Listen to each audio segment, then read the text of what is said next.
What are you packing for your desert island? Let's find out what Dave and Rick think is the one essential piece of gear they cannot live without this week.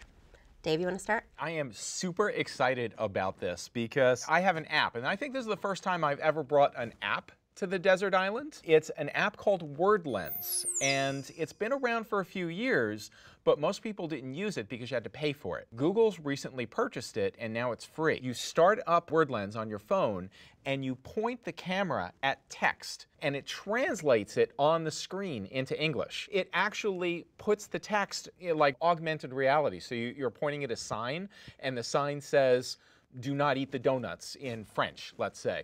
Well, when you hold the camera there, you look on the screen, you still see the sign, but it says, "Do not eat the donuts," in English. Like overlaid over the image? It covers up the words that would have been there in French. There's a bunch of language packs. There's German, Spanish, French, Italian, Portuguese, Russian. This is a really good travel app. It is a really good app, and you don't need an internet connection to use it, which a lot of those translation tools, you need a connection. So here, I'm in a French restaurant. I'm looking at the menu. I just do that to the menu, and I can read that I'm about to eat duck toes or something.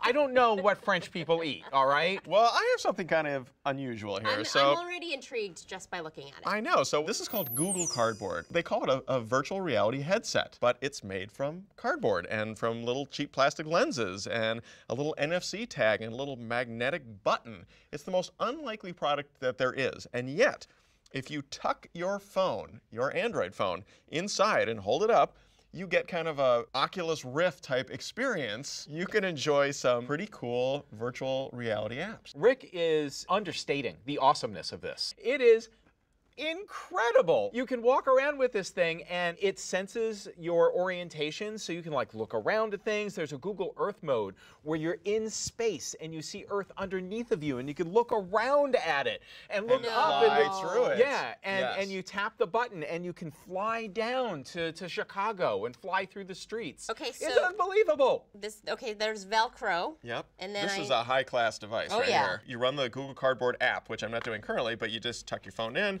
like this. There's a little slider on the side here that's actually just attached to a magnet that approximates a tap of the screen. So you can just click like a Viewmaster, and it makes your selection for you.